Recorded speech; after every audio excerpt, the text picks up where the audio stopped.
శ్రావణ మంగళవారం విశేషంగా ఈరోజు మనం అమ్మవారికి సంబంధించి మహాలక్ష్మి అమ్మవారికి సంబంధించి ఒక స్తోత్రాన్ని ప్రస్తావన చేసుకుందాం. అది ఏంటంటే చతుర్వింశతి నామ స్తోత్రం. శ్రీ మహాలక్ష్మి చతుర్వింశతి నామ స్తోత్రం. దేవా ఊచుః నమః శ్రీయై లోకదాత్రే బ్రహ్మామాత్రే నమో నమః. నమస్తే పద్మనేత్రాయై పద్మముఖ్యై నమో నమః. ప్రసన్నముఖా పద్మాయై పద్మకాంత్యై నమో నమః. నమో బిల్వవనస్థాయై విష్ణుపత్న్యై నమో నమః. విచిత్రక్షౌమా దారిణ్యై మృదుశ్రోణ్యై నమో నమః. పక్వబిల్వఫలాపీనతుంగస్తనై నమో నమః.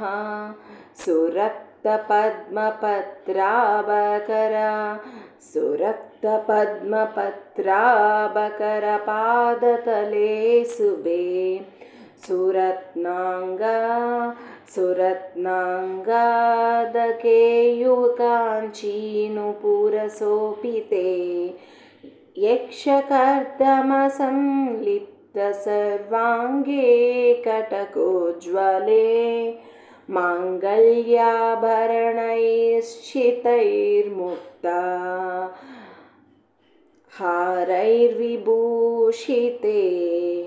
తాటంకైరవతంస్తైశ్చ శోభమానముకాంబుజే. పద్మహస్తే నమస్తుభ్యం ప్రసీద హరివల్లభే. ఋగ్యజుస్సామరూపాయై విద్యాయై తే నమో నమః.